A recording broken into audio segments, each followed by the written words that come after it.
All right. Today is Tuesday, June 27th, 2023. The time is now 3:37. I call this Housing Policy Committee meeting to order. I'll go ahead and start with the invocation, and then we will get started. Father God, we just come before you today just thanking you for this great time of meeting. We thank you that each and every presenter and the information that goes forth is beneficial to each and every hearer. We thank you for giving us wisdom and guidance and leading us into all truth and being here with us today. In Jesus' name we pray, amen. Amen. Counselors, you have before you the minutes from our last meeting. Do I have a motion for approval? So moved. Second. All right. And now we'll move on to presentation. So today we have with us Mr. Seth from the Housing Authority of the Birmingham District. And so glad that you could be here with us today. And he will be giving us some different presentations about what's going on with the Housing Authority. Yes, sir. Thank you. You can have. Yeah, I was like, That's fine. You're going to be here for a while. right. You'll have to stand up. Okay. Thank you for the invitation. It's good to see everyone. So our present CEO, Dontrell Foster, is actually out of town, accepting an award actually at a national conference or an annual conference for our regional association for advocacy. That actually an effort that we did with Councilor Quinn, the mayor and Congresswoman Sewell around access to Harris Homes and the Norfolk Southern Railway. So she sent her green, she couldn't be here, but I'm happy to be here for her to provide this presentation and answer whatever questions that you have. Obviously, thank you, Committee Chair, for the invitation. The Housing Authority counts the council and the city as a really close ally in all the work that we do, and so it's important to be able to come here and share information, to hear your concerns and your hopes for the city, and figure out how we can partner with the council on furthering the interests of the citizens of the city. So HABD, I just like to kind of set the table that we're a bit of an anomaly when it comes to public entities, that we're created by state legislation. We are accountable to a board of commissioners that's appointed by the mayor. We're also funded and regulated by HUD in DC, and so we have a lot of layers of accountability. We have a lot of friends, and so I'm grateful again to talk to friends about the work that we're doing and how we can move forward together. I'll start with probably the most prominent work that we are engaged in currently, which is the wholesale redevelopment of all of our public housing communities all across the city of Birmingham. It's a plan that we have right now pegged to run through 2035, but you know, that's everything about the plan until we have really a shovel in the ground is preliminary. So we're working to refine that and to really get started with all those redevelopment efforts. So outside the redevelopment though, I do want to note that our mission overall is to provide, yes, inclusive communities that are vibrant, but also to contribute to the wholeness of the families that we serve and serve as a catalyst for opportunity. So while we provide roofs, lots of roofs over people's heads, it's not the only thing that we do, although it is really the core of what we do. We are, just like most housing authorities across the country, known not only for public housing, but the Housing Choice Voucher Program, known as Section 8, and so we administer both of those programs here in the city of Birmingham. Over 4,000 units of public housing, over 6,100 vouchers. So all in all, we serve more than 20,000 residents of the city of Birmingham, which you would know is just a little bit more than 10% of the population of the city. Earlier this year, we hosted the council and staff for lunch, and so we went into detail really across the entire agency of our plans and operating kind of status. So I won't go into all that, but I do want to start talking about the current development efforts that are really underway, which the first one that I would mention is the one under construction, which is the redevelopment of the Southtown Core community. So right now going up is the family building, which will house 60 families when that's done construction. The senior building will house 120 families, I believe, and that one should close, the development hopefully close in late July or early August, and then construction would commence after that. We're working with the developer for the whole site to continue the plan for the entire site. And probably I could have a more detailed update for you probably in a couple of weeks about what we're going to do with the entire site. The other two sites I want to talk about today are Cooper Green and Collegeville. So on Cooper Green, we mentioned in January we're doing a substantial rehab. But on that site, we're not doing any off-site relocations, and so we'll rehab units as they become vacant, and so no one who's living there will have to leave the site because of construction. We plan to submit some required documents and application to HUD this year, along with a tax credit application to AHFA. And then the second one, like I said, I mentioned was Collegeville.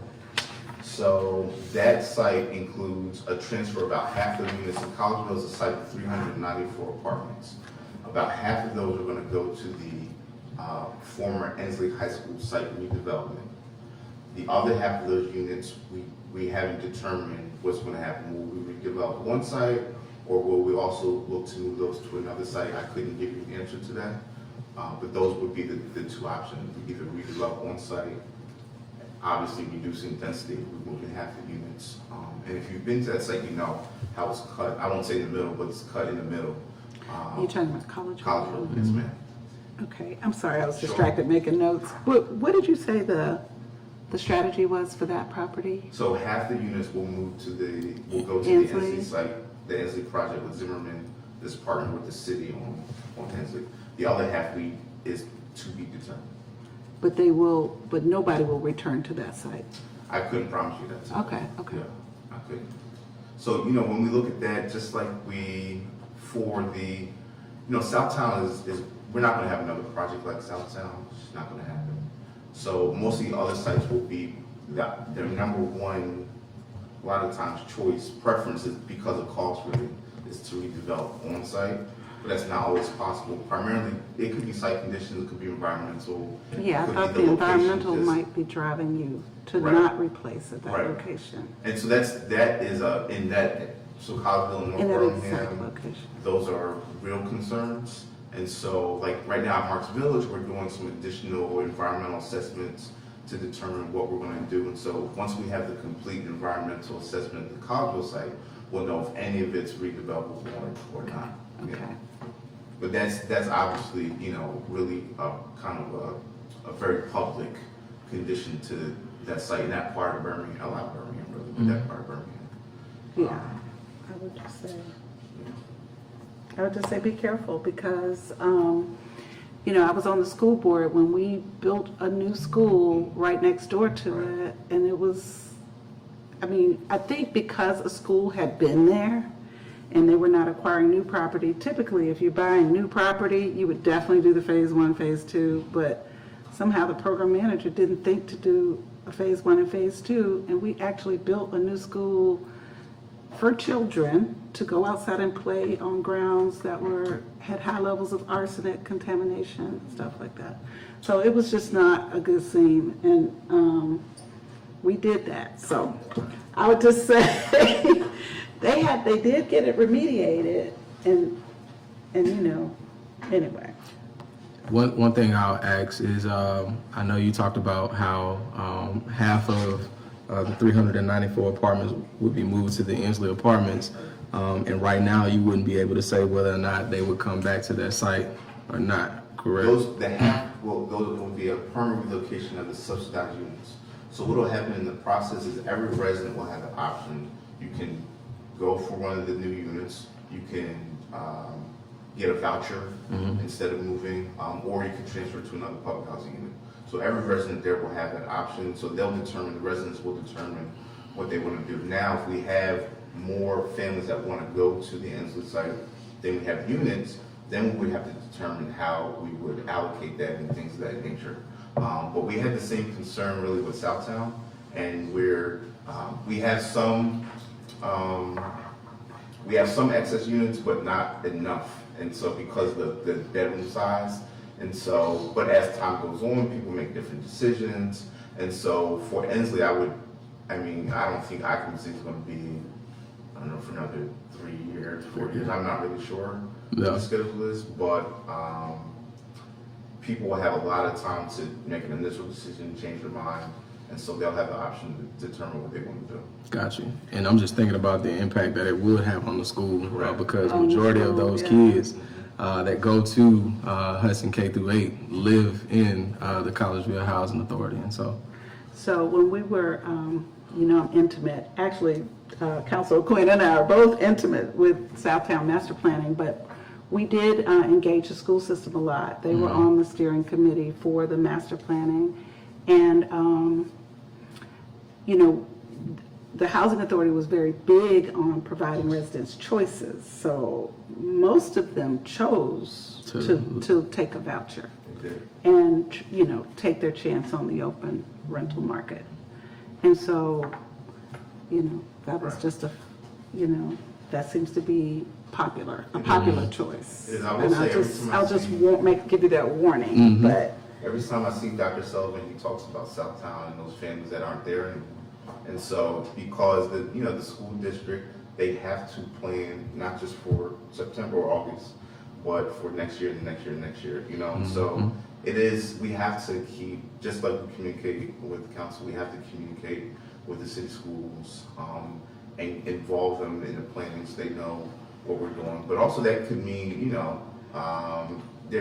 there's kind of endless opportunity almost for collaboration. And so ideally, it works out for everybody, but at the end of the day, we do have to figure out how do we provide quality affordable housing to our residents. When they decide that they prefer a voucher, that's what they get. But we still have those hard units that are subsidized at the Ensley project. And so while it might not be occupied by a current Collegeville resident, another resident of the city of Birmingham will have an opportunity to have affordable housing, subsidized housing, permanently subsidized affordable housing. gotcha. So the crown jewel, obviously, of our development plans is the Smithfield Court CNI application, which, we, again, really successful in ongoing collaboration with the city of Birmingham as they're our co-applicant. We had our site visit last month from HUD. It was a great time. Again, thankful for the support of the counselors for that event. And we hope to hear some really good news in the next couple of weeks about that project. I don't need to tell anybody here about how that will be a game changer for the city, for Smithfield, for Green Mountain, College Hills.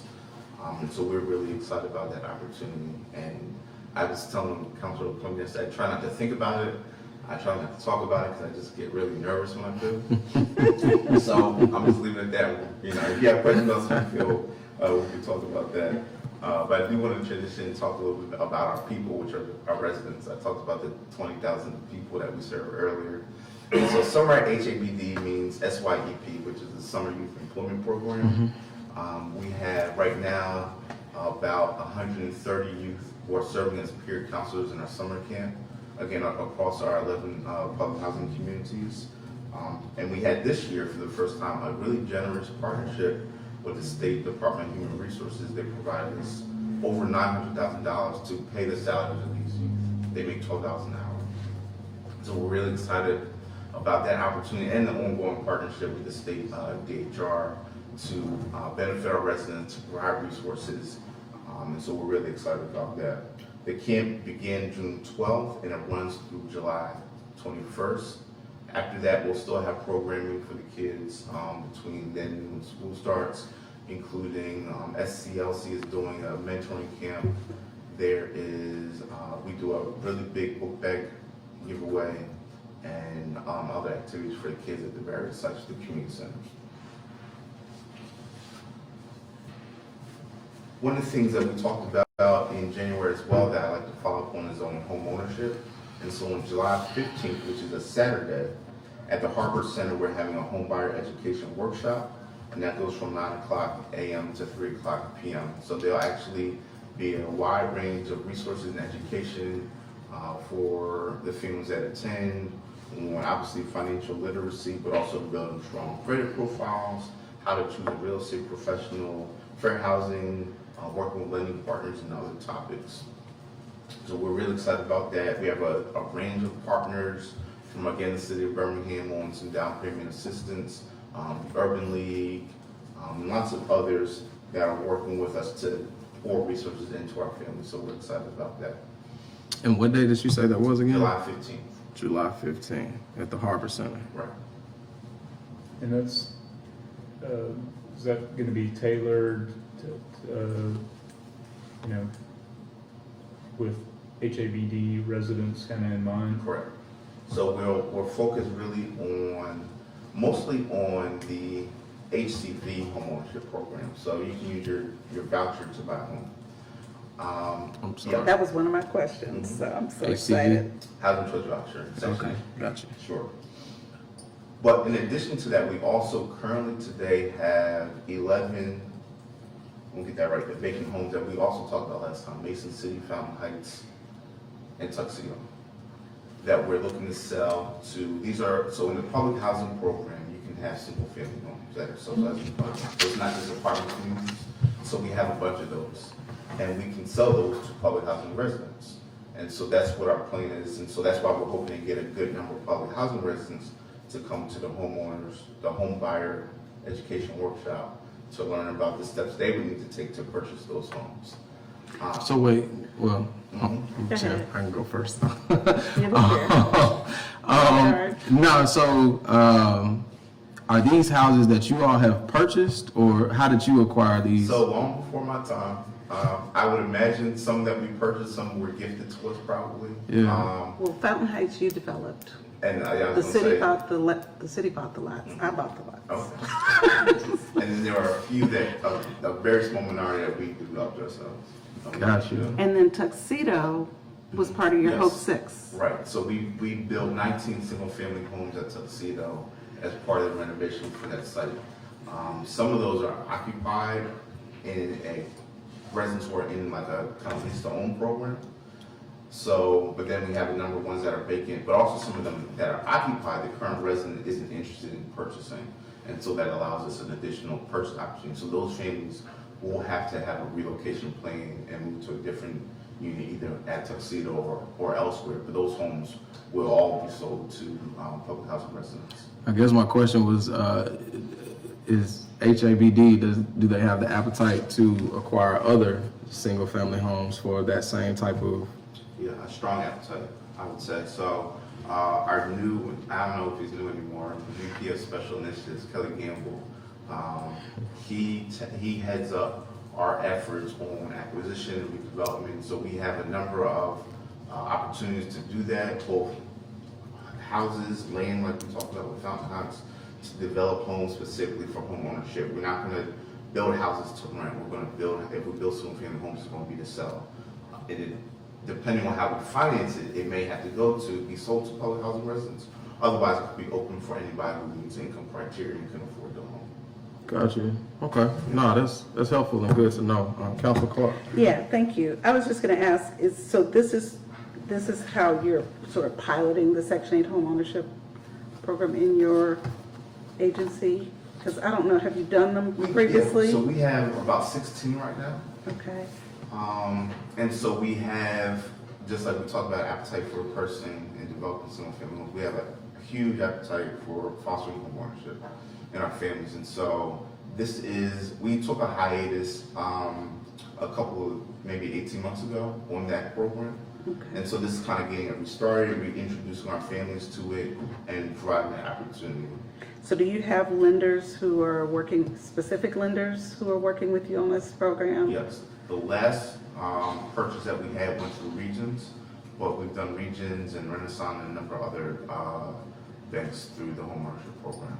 Banks, we have a number of like banks it. who, yeah, they like it and they're willing to work, because one of the things that's not traditional is, as the bank, you're going to get a payment from the homeowner, and you're also going to get a payment from us every month. And not every bank can, most banks aren't used to that.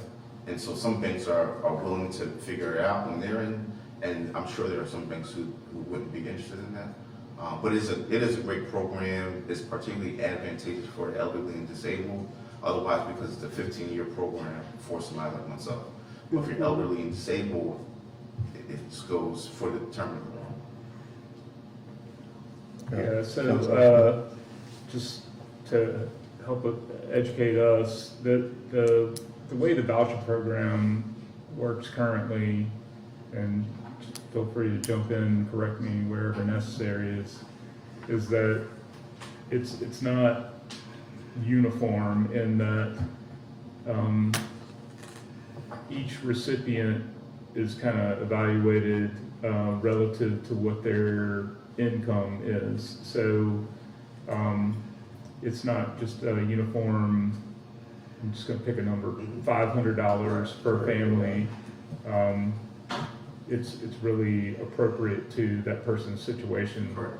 And so in the context of this home ownership, rather than their rent in a conventional public housing community, rather than that family paying rent to HABD, they would be paying a portion of their mortgage to the bank, and HABD would be subsidizing that payment as is appropriate to relative to that family's income. Correct. And that's how that's exactly how it happens. I don't have anything to add. I mean, I think he just gave us a call to action Yeah. to the banks. Mm-hmm. Yeah. And we, yes, I agree. I said that. So the last, not the last thing, I think it's the second, go ahead. And I was just gonna say, the regular market has a supply issue, but it's Yes. nice that you all have a supply. Because, you can get people ready to buy houses and then there's no houses for them to buy. So the fact that you have a supply, you have some inventory Right. that you can match your people to is really awesome. Right. Yeah. And I just add to that, I just think it's awesome that you guys have Kelly Gamble over there now, because, really what you're talking about makes me think about what Woodlawn United is trying to do over there in the Woodlawn community. I can envision HABD sort of playing the same role, but with a much larger geography. So our former chair, Dr. Anthony C. Hood, introduced myself and President Foster and Mr. Gamble, not to say, hey, hire this guy, but hey, this is a guy who knows Birmingham, knows housing, just somebody you should talk to. And so when she and I met with them and then had subsequent conversations, we just immediately knew what an asset he would be to the Housing Authority because of where we're trying to go in terms of providing opportunities for both our residents and just the city of Birmingham in general. And so that's exactly what, we have to build our way there, build capacity, build experience, get our name out there.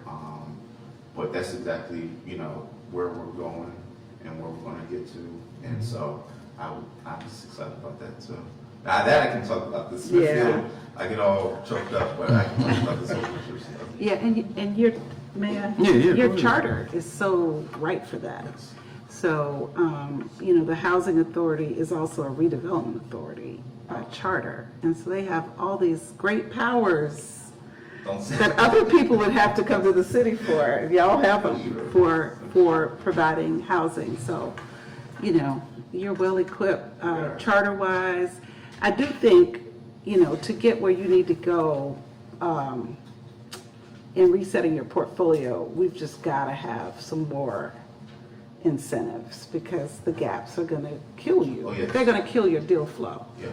And so that's probably another conversation for another day, but there's some legislation they've been pushing for that would sort of beef up the Alabama Housing Finance Authority's housing bond program so that deals could actually pencil, because right now those deals don't work. And so all of those deals will be looking to the city or HABD to close those gaps. And You might could do it for one here and there, but you won't be able to do it for a series of projects like they're gonna have.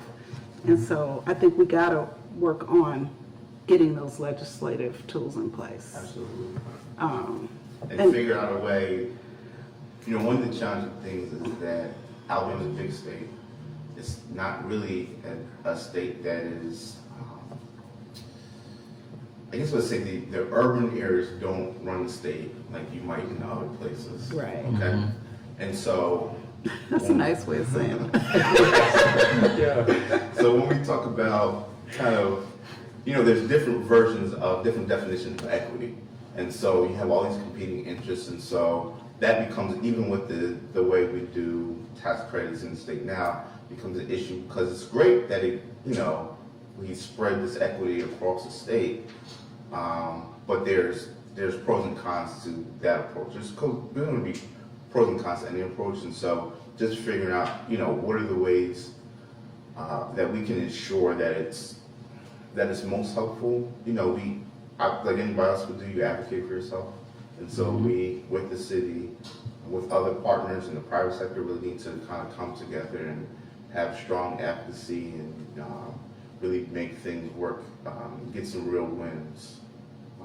And so we're looking forward to having a meeting tomorrow, actually, with some folks planning about how we're going to engage leading up to the next legislative session. So I'm really excited about kind of laying the groundwork and having conversations and putting things in motion.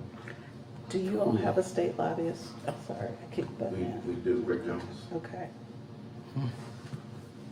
Dang, I was hoping it was somebody different, not because I have a problem with him, it's just he's ours too. And I was thinking, well, if we get our lobbyists and we get your lobbyists, and we get Navigate to get their lobbyists, Right. you know, all saying the same thing, but he works for everybody. That just must mean he's effective, right? Yeah. So I have two more things I want to talk about before I let you guys do what you want to do with me. The first thing is safety, which is really important, and that's been important since, you know, I've almost been here 2 years, and right before I got here is when we committed to spend millions of dollars on upgrading security and surveillance technology on our sites, which we've done, which we continue to do. We also have a contract with UPD to provide above baseline services, which means we have dedicated officers and supervisors for public housing communities. That helps with prevention, their presence, but also responses when those are needed. We continue to engage with those partners, law enforcement, but also with our residents about what their hopes are, what their fears and concerns are as well for safety and what they want to see in their communities to enhance safety. We have a series right now that's ongoing called Conversations Over Pizza, where we bring BPD into our communities with our residents and have kind of, we get around the table, there's several tables, get around the table, have discussions about how we can partner together. And a lot of times, it goes back to what are the opportunities available for folks, but also how do we, realistically, our sites, again, I talked about governments and how we're, technically public, but it's private property. And so how do we ensure that only people who should be, either who live or who guess people who live at our sites, are there, and how we kind of control access, which is very hard because most of our sites are set just on the city grid, And so, like at Reverend Dr. Moran Todd Homes, we've installed some barriers recently to constrict the flow of traffic. We talked about this, which we did at Mark Homes a number of years ago, which just funnels traffic to certain major thoroughfares,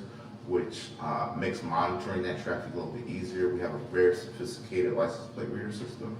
I can go right now and tell you every red car, every red truck that drove through one of our sites. I can give you 2 license plate numbers, I can find every car with those. So it's very sophisticated, and I'm really proud of the work that we've done, but we're constantly doing that, and we pay a lot of attention to that. We're expanding our public safety team right now. It's really 1 person.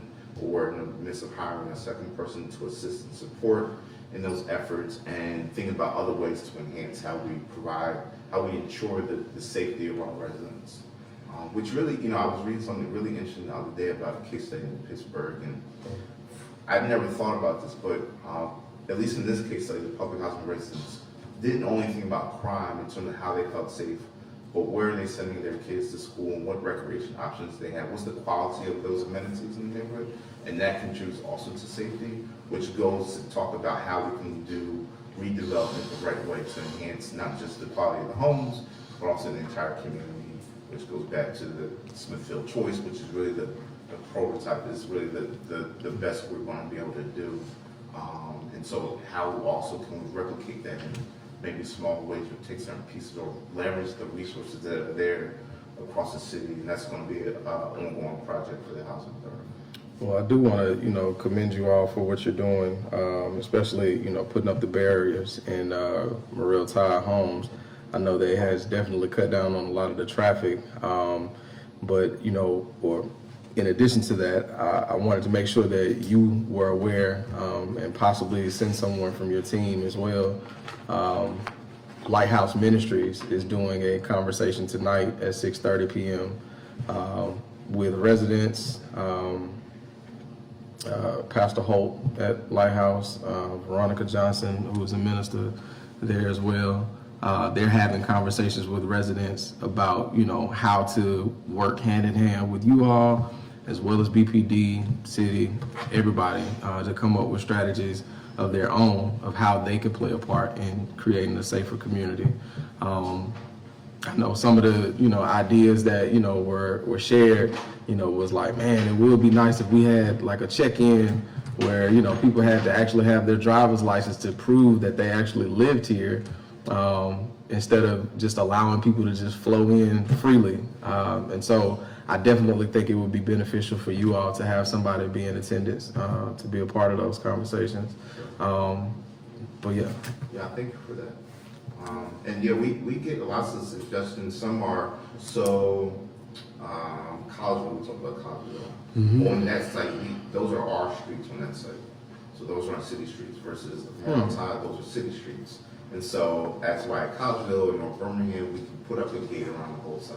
And we have controlled access with a 24/7 security guard at those gatehouse where people kind of drive in and drive out. But then at, Morrell Tire or Marks Village, we have to collaborate with the city to make sure that we have access for, emergency responders and approval from all of the, different departments of the city to go forward. But I can tell you without a doubt, the city is a great partner in that effort. BPD is a great partner in that effort. We have right now ongoing heightened police presence at that site and some of the other ones. And so we just have to continue to evaluate what we're doing, continue to partner and listen to the residents, and continue to work with folks like Lighthouse and other community resources that are willing to do the work to help come up with solutions to the issues. Gotcha. So the very last thing on my list is what's the impact of some of the federal stuff that's going on, HABD. So I talked about how we're funded and regulated by the federal government. So we're in depends on who you ask, the middle, beginning of the federal appropriation season. And so what that means is at the end of the day, probably towards the end of this calendar year, there will be a bill that funds the entire government, which includes money that comes directly to public housing authorities. This year, our fiscal year is congruent with y'all in the city, and so we are expecting $100 million from HUD this year. That's vouchers, that's public housing. And it's really hard to say what the final bill is going to be, but even if, and kind of the best possible outcome is funding at the caps that, if you paid attention, that Congress and the White House agreed to a couple of weeks ago. That seems to be the best possible solution. That would even be even though it might not be a real dollar cut, depends on the formulas, it would be a proration to us because our funding is, like I just said, calculated on the formula. Yeah. And so the needs go up just because there's inflation, because fluctuation in energy costs is a big driver, especially in public housing. And so that could have a really adverse effect on just our operations, how much maintenance we're able to do, and how much capital planning also we're able to do down the line because all that funding comes from the federal government. So we're advocating with our senators, with Congressman Sewell, to try to, push as much as we can towards the relevant HUD accounts so that we can get the funding that we need for the next year. Yeah, when, I was just Okay. thinking, when he threw out that number, I was thinking, well, is that good or bad? Because I had no, but that's a proration for you. About what percent do you think? I mean, So what we're projecting that we get 95% of what we're due. That's the $100 million. So so we just have to see what the funding comes out to. So both the House and Senate kind of released a budget blueprint. The House, which is controlled by Republicans, reduces funding drastically, which would, I mean, we might be down to 90% or lower. When we had sequestration, when President Obama was in office, there was, I mean, it was devastating for the entire industry. We're talking about layoffs, and we didn't have to kind of take back vouchers, so nobody lost their housing, but most PhDs had to stop issuing vouchers and stop doing some of the creative things that we're talking about, which also kind of goes in hand with the resource development that we need to do to really advance the agenda that we have. We can't rely just on the federal funding, because it's reliable, but from year to year, you don't know what's going to happen. And so just keep your eye open for that, and just if you have any further questions about that as things kind of shape out and as bills come to the committees and things in Congress, we'll put out more information just as FYI. Okay. I know his mind is ticking because he lobbies effectively in the federal space. That's all I have to say. Right. So I'll take it. If you say so. I'm also noting that you're not talking about the state of Alabama, so the omission is very loud to my ears. So Yeah. I would assume $0 from the state of Alabama. Correct. We're lucky we don't owe anything. Wow. But no, yeah, 0. And, that's, I think longer term, that's an opportunity for us. So we don't have a really good history of engaging with the state. So, we'll take responsibility for that.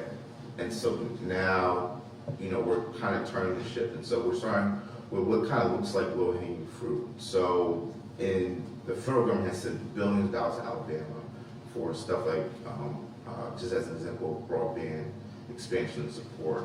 And so ensuring that we can have access to those dollars, some of the energy efficiency dollars that are going to come through the state as well, making sure we have access to that as we're talking about our redevelopment, because we're eligible for rebates or other funding, grant funding potentially to reduce the energy consumption of the folks on our sites. And so we really have a sharp focus on that, and we're working to really solidify the relationships both directly with the state, but also who are the folks that they kind of listen to or rely on, and how can we partner with them to kind of have a multi-pronged approach to our engagement with the state.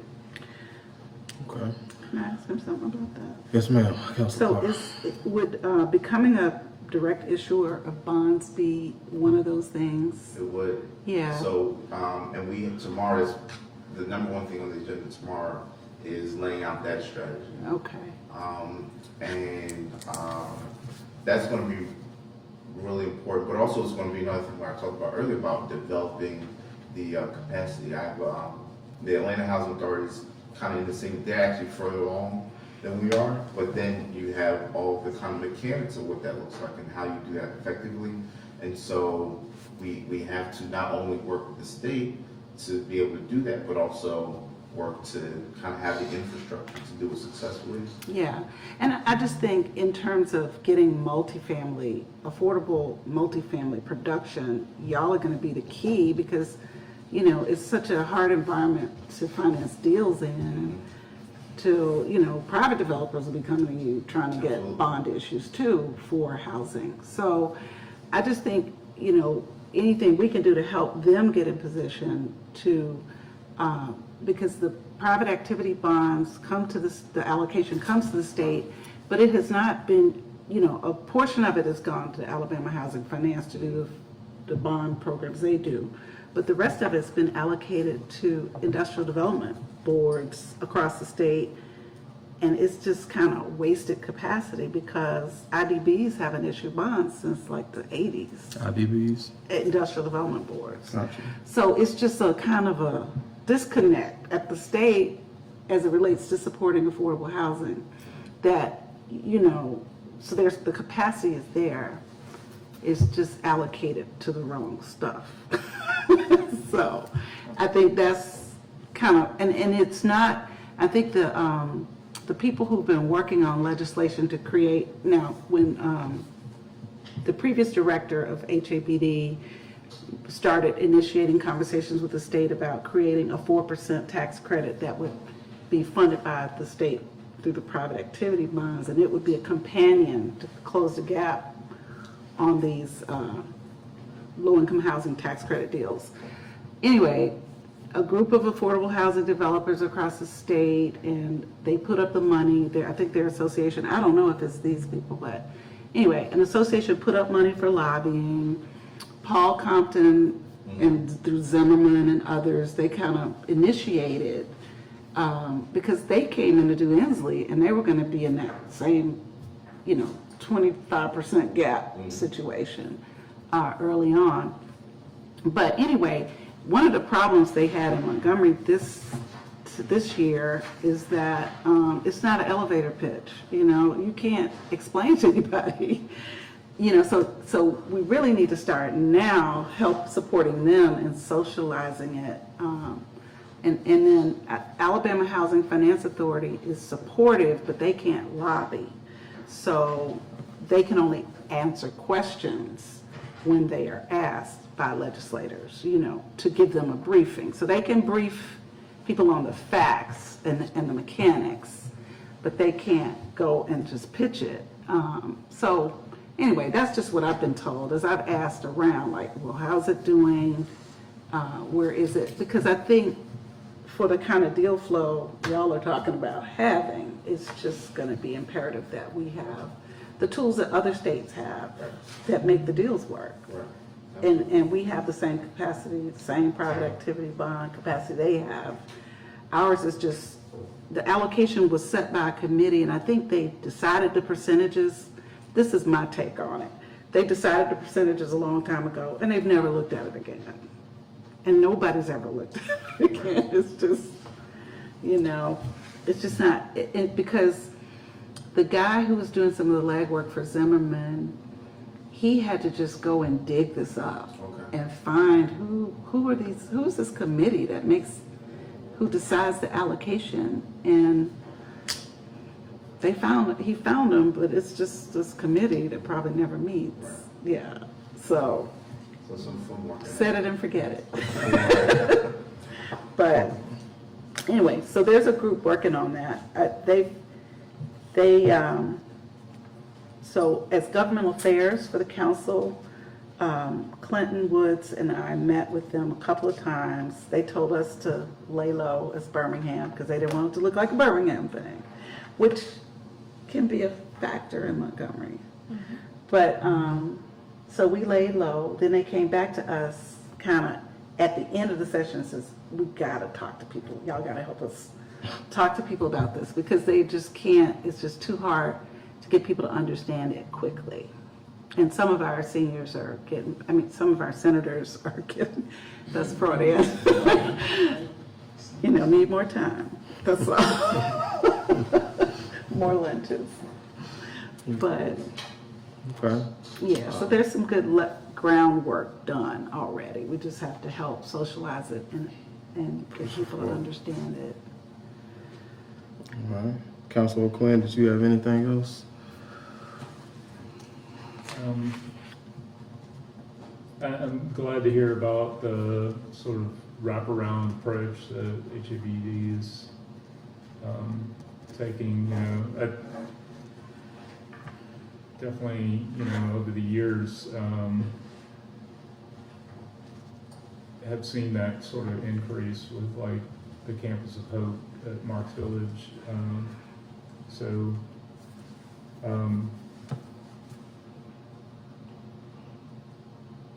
I think that's also important that there's a lot of other entities that you guys partner with that want to be working with folks who live in those public housing communities. I mean, even doing things like what Councilor Moore mentioned, at the meeting tonight.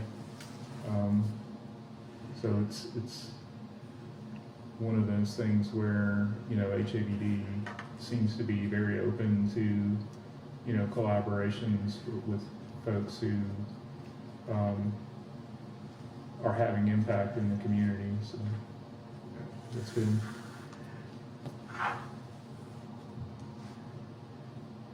Can you Talk about it. speak at all to the High Cop program and, just for context, Sure. we only know what folks tell us, Okay. and oftentimes,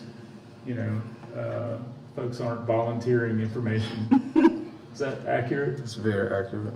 Yeah, so, and making it even more difficult is the policy that counselors are very discouraged from engaging with city staff directly. So I'm asking you, from a HABD perspective, how is the High Cop program working? So, the same challenges that BPD has kind of writ large impact their partnership with us. So, in terms of staffing is really number one. So, they are, really trying to so in the contract that we currently have, we were allotted up to, I think, 14 officers, but it's been really hard for them to reach that maximum, right? And so now we're looking at, okay, well, how do we right-size the contract to ensure that what we're paying is adequate for what we're getting, we're not overpaying, but then also, how do we add capacity to have an on-site presence of law enforcement? And so we're going through a process now to evaluate kind of what our options are, working with the BPD to ensure that they are aware of and working with us to kind of sketch these things out. But so I would say one of the things that's great is they are 100% dedicated to a alternative kind of policing method. It's not, I can't really speak to what they do in Birmingham, right? But I know for us, they're really focused on, this is not just policing, but this is us being accessible, it's us being present, it's us being helpful and forming relationships. They're very intent on forming relationships, providing, we do, lots of events during the year, obviously all the big holidays and things of that nature, but not only are they there as a police presence, but also participating. And so it's a really productive and beneficial relationship. And we, so it's just a matter of how do we ensure that whatever they're able to support us in terms of manpower, if it's not what we think is adequate, what are the options for us to supplement that? This is at great expense. It's not between the security system I talked about and the money we pay for BPD. It's millions of dollars a year. And I won't say that, you can't put a price on safety or something like that, but we have to be good stewards of the resources that we have because they're finite. And we have a responsibility, like I said, our formation moves over people's heads and all that stuff. We still got to pay electricity and water and, the list goes on. So we're trying to figure out what that balance is. But between the police department and Chief Smiley from the mayor's staff, they are really open and there's a real good spirit of collaboration. Okay. And so that's what I would kind of say is the current status. Yeah, so what I heard in that is that HABD is also impacted with what we observe, just in the broader community, and that what we desire to have in terms of law enforcement presence. HABD is also experiencing the same sorts of challenge. Yeah, I would say, yeah, that's pretty accurate. And, with the emphasis on, the police department is, we're constantly communicating and collaborating about how we utilize those resources that they have available. Their goal isn't to, kind of, pull back on resources either for HABD or for the city. And so they've got, which I remember at the campus of Hope, we have an officer there. And I was talking to him one time about, what he thinks about recruiting and how to get more people involved and interested in that line of work. And he was just, laying out the challenges. I was like, wow, I see how it's just going to be, unless something really shifts. And I'm not an expert on this, okay? I did study criminal justice in undergrad, but I'm not an expert by any means. But until something really changes culturally, that line of work is just going to have certain baggage. So that's really at the end of the day, I think, from an outsider's view, what the challenge is. And I know that the city and the mayor have been really, committed to figuring out what are the right incentives for both hiring but also retention. You've got a lot of police departments in this region. So, the real issues that would solve all of our issues are larger than how certain way larger than Right. Re- Regional police department. Yeah. Right. I mean, can we talk a little bit more, or how are we doing on time? So I think we have what? We're not about an hour. Yeah, we can talk a little bit more. So this is more of a philosophical question. We talk about community policing, and to me, that means having residents and citizens, people in the community, engaged in trying to deter criminal activity.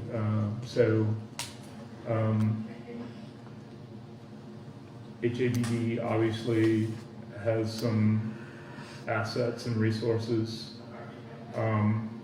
Is there any thought to leveraging those assets and resources to leverage folks to be involved in community policing?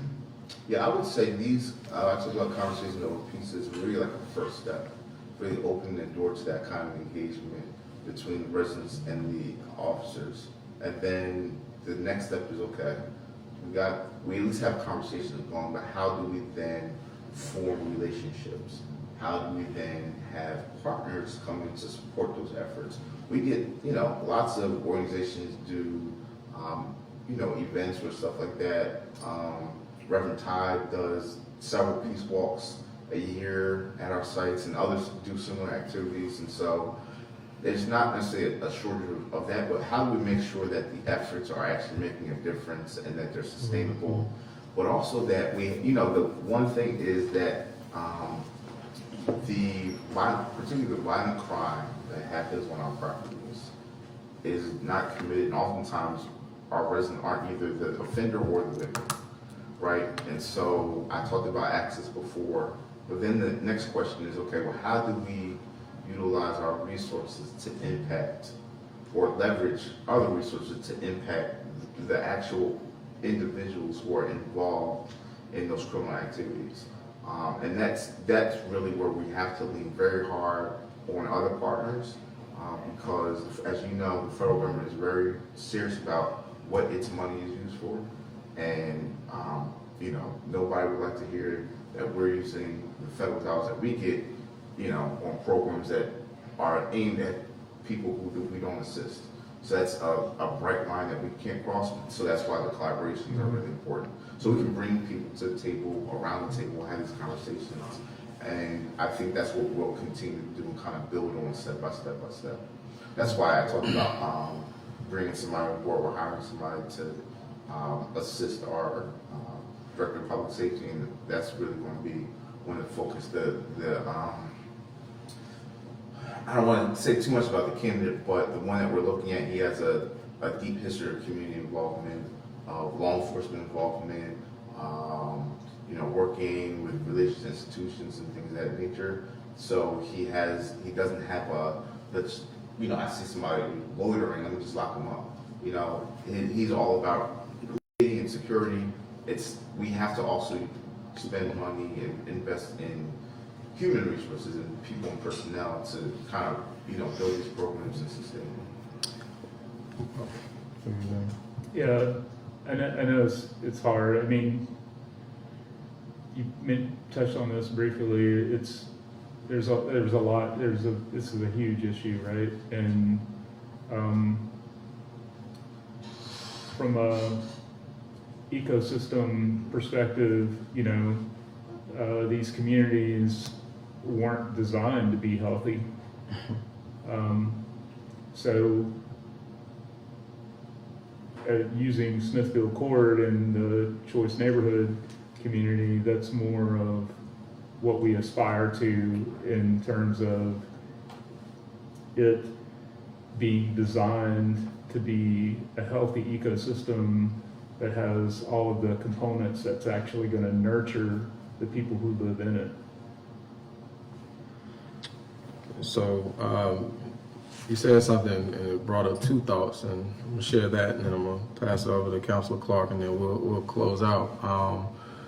You talked about the violent crimes. I know when we got a chance to go out to Morrell Todd and knock on doors and just talk to residents, one thing that we were telling them is like, hey, we're just checking in, just checking up on you, just trying to see how everything is going.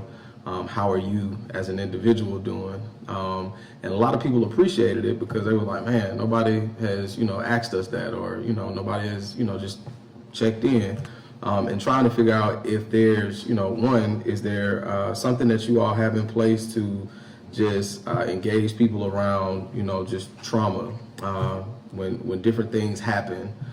Is there a process or a plan in place that you all have to engage folks and just kind of check in with them? Yeah, absolutely. So we actually have, I couldn't give you the name of the organization, but an entity here in Birmingham that when we have family who is a victim, witnesses, violent act or anything like that, or just wants it, can get free counseling to deal with those issues, to kind of begin that process of confronting and dealing with the trauma, from a professional standpoint. We also have, just as an ongoing basis, lots of partners, everything from UAB on the large side to smaller community-focused entities that engage with our residents. We have, I probably have 10 pages of just a list of the organizations that we have MOUs with that work with our residents and do programming, not just at the Camps of Hope, but replicating on a small scale that model at our other sites. And so that's something that we absolutely do, and we're fortunate to have lots of organizations that want to partner with us for the benefit of the residents. Awesome. I know. So another thing you had said too, you made mention of investing in human resources, right? Because we can invest in cameras, we have BPD to come out, but also thinking about how can we invest in people. One of the things that I've really been trying to figure out how to make work is the model that, CAP Downtown has, where they have individuals that ride around on bikes in the business district to service, those businesses and, ensure that, folks are, if you got a flat tire or if you, need directions or whatever the case may be, like they are there and available for people as a resource to them. And from what I've seen, it's been very helpful because a lot of people see them as just that, a resource. And they build the relationships with folks in those areas to the point to where folks know them by name and they're familiar with them. The challenge in, putting something like that in a residential space is, the cost associated with it, because you have a condensed area of businesses that are able to, pay into that type of support or that type of service. Would that be something that, you know, you all would be able to use funding towards to be able to have like a cap downtown type of model where you have individuals who are boots on the ground, able to, you know, build those relationships and, you know, kind of serve as, you know, your good, friendly neighborhood. While you're at it, can you get us some park rangers? Like, but yeah, like, would that be something that, you know, you all would be open to looking into? Yeah, so we have at our community centers, each of our sites has a community center, the community centers have staff. And so they have a mix of like that kind of role, but also doing programming in the centers. Obviously, they spend a lot of their focus on after school activities with the youth. So the kids get out of school, they get off the bus, they go into the center. Right. And trying to, you know, keep them occupied for a couple hours before they go home. But we've been looking at kind of our model of that, of those client services and how we can reformat that to be more engaging, to be more in the face of the residents versus, it's great, you would think, I shouldn't say you would think. It seems perfect to have a community center and staff located on, you know, the site where you live. But that's not always enough. You know, people have a lot going on. They may or may not have young kids, they may or not work, they might have an elderly person they're caring for or being an elderly person. So even though it might only be a couple minute walk, it's not necessarily convenient at all times to go over and start those relationships. So we do two things. One, when we have people move into our properties, we engage them at that point, we do a needs assessment, and we try to connect them with resources. But we have to follow up. And then two, we're, like I said, we're trying to figure out how to be more engaged on a daily basis. We have one full-time and a part-time staff, and some sites have real part-time. So when I say part-time, I'm talking like 30 hours a week. But then some sites have somebody who works like 4 hours a day to just as an additional help. And so making sure those people are properly equipped. And really, our model used to be, this is before I got there, it really used to be the centers are all about sports. And so if you're going to work in the center, the history of most of the people were athletic coaches for youth. But we have youth are a big part of the population that we serve, but they're not the whole part. And so we've got to be, like I talked about before, concerned with the entire family and making sure we have people who are equipped to either connect with resources or do coaching, financial coaching and things of that nature at the site. And it's not only athletics. So it's something that's ongoing. Right. I would like to say we're in the middle of it, but we're somewhere. Gotcha. Council Clark. I just had a couple of questions. One is about porting vouchers, Sure. and I know I've got a neighborhood president here, so I've been trying to think of why is he here and what can I ask that he's most interested in. I'm reading his mind, so I could be getting it wrong, Okay. right? But he's from Bellevue Heights, which is a neighborhood on the western edge of Birmingham, very beautiful historic neighborhood that borders Fairfield. And I learned when I was canvassing to run for this office that a lot of the residents are from the Fairfield Housing Authority, and they have vouchers in Birmingham. So if you know there are problems from those households, I can't call Kanji Drake and say, hey, can you go inspect those units? Like, I heard stories from the residents like, okay, the grandmother's on the lease, but the grandson is really the only one living there, and all his friends come there. Yeah. Okay, so these are people who know each other because they're all from the same housing authority in a neighboring jurisdiction. And so those vouchers didn't get ported properly, I don't suppose. And then, so I guess my question of you is, should any voucher holder who lives in Birmingham, is it okay for them to have a voucher from Bessemer or from Fairfield, or should they convert that to a Birmingham voucher? I'm just asking, because I don't know. Question. So there's not a lot of people who know. That's the weird thing about one peculiarity about Alabama. And this is something that PHAs across the state face because there's a lot of PHAs that have jurisdictions that are really close to one another. I won't say overlap because that's not the issue here. So traditionally, you should be porting between Fairfield, Birmingham, Jefferson County, Bessemer. That's what you should be doing. Here, we've developed over many years, I couldn't tell you when it It's a started. culture. So, we don't do that. And so Fairfield, Bessemer, Jefferson County, Birmingham, we all have the same kind of countywide jurisdiction. And it's an informal. Oh, really? It's an informal arrangement. It's something that we and other people kind of talk to HUD about, and they're like, well, it's kind of a local issue. If y'all have determined to do that, you're able to do that. But you know how you go about doing that. You know, it's really a gray area. HUD doesn't have a hard and fast rule about that. They don't decide what our jurisdiction is. The state doesn't. So if the state says we can operate in the whole county, we can do it. If the state says we can operate in Shelby County, we can do that. I thought you were limited so many miles like that. Yeah, mean- that's what the statute says, right? Okay. That's what the statute says. You can only go so far outside of the Birmingham city limits? That's what the statute says. Okay. You know, so when I got here, we administer vouchers anywhere in Jefferson County. Okay. See, that clears it up for me. Okay, so that will go off of my soapbox. Okay, scratch that. The other thing that I'm a big fan of, because I've seen it in action and what it can do, is the escrow accounts that you all have for residents. And I feel like, you know, when I was working at Corporate Realty on Southtown, you know, we were tasked with creating economic opportunities for residents. And one of the things, you know, we're working with the Alabama Workforce Training Center and providing lunches for any residents who went down there to get the construction training or the OSHA 10 or whatever. So a lot of them were like, do I have to get, will I get paid, under the table for this? And they're like, no, like if they get a job. And because their mother is concerned about them messing up their eligibility and this, that, and the other.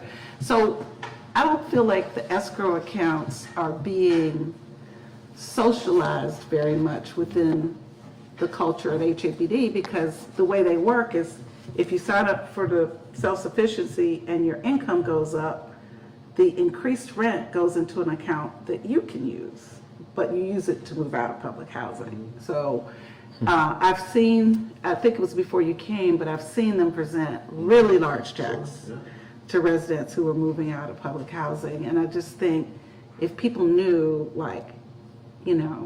it doesn't have to just go to rent, it can go into a savings account for me, that delta. I mean, is there an administrative challenge with that program or something? That's probably the best way to put it. So that program is, it's called the Family Self-Sufficiency Program, and the coordinators that we have on staff are funded through a grant from HUD. Oh, I see. And so the program is actually oversubscribed. So we have the caseloads are larger than they should be, and we have people on waiting lists. Okay. But it is everything that you talked about and more. It's a fantastic program. It's just that we don't have the resources to offer to more people. And so that's what really. So it's like a bandwidth challenge, like Right. to oversee that many, Yeah. because it's a manual intervention Well, it's that just. has to be done. We just would need, like, let's say that the council said, we love the FSS program and we want you to double it. And so we're going to give you $170,000 to hire 2 more staffers. Okay. We would say, okay. Okay. Gotcha. Well, that pretty much answers all my questions. I just think, I'm gonna just tell you what I think about this agency. I feel like,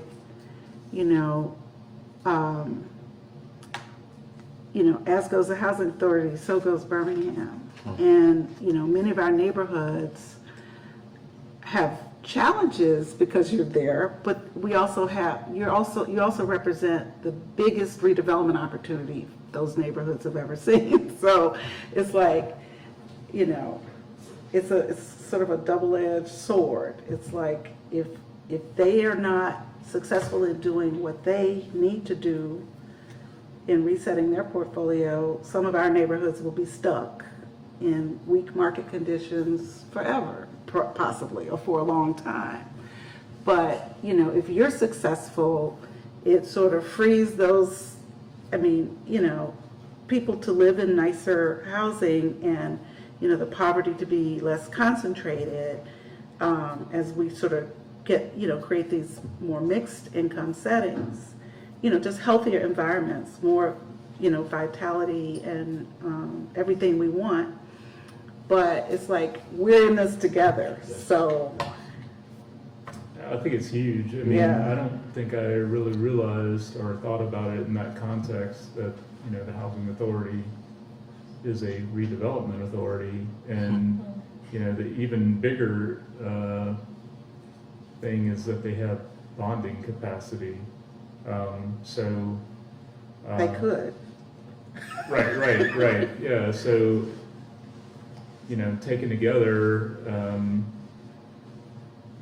imagining HABD kind of taking on that same role that Woodlawn United is trying to do in that community. I mean, just if you start imagining the possibilities, it could be huge. I did want to ask you, just out of curiosity, do you guys maintain a waiting list for folks who have applied for housing choice vouchers? Yeah, that waiting list is either 34, 3,500 people right now. 3,500. Yeah, And there's, for HABD, there's 6,000 out there. right. Well, that's our capacity. So we have a number of vouchers that we can utilize, but we also have funding restrictions or constrictions. And so we're only funded for the vouchers that we use. And so right now we're at like 5,900, 5,800. So we can go up kind of slowly and HUD will, let's say we spend on 5,900 vouchers in July, then in August they'll fund us for all those. So we have to kind of gradually work our way up, but that's what we're doing. We're issuing voucher, we're pulling people off the wait list.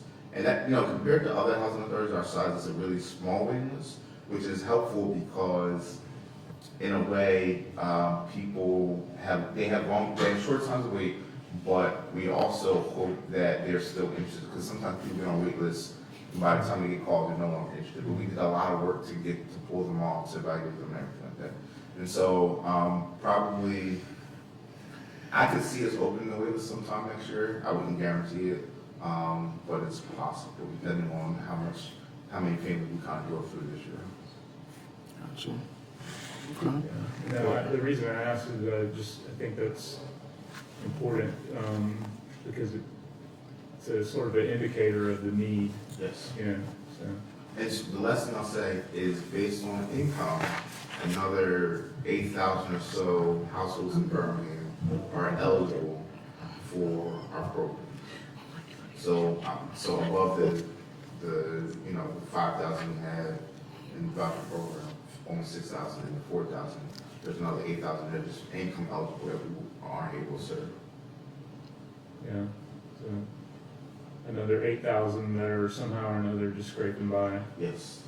probably living with family or something like that. You're making under 50% of the median income, which is not for the city, for the whole region, the Birmingham, Google metro area, which is $90,000. So you're making under 50% of that. You're eligible.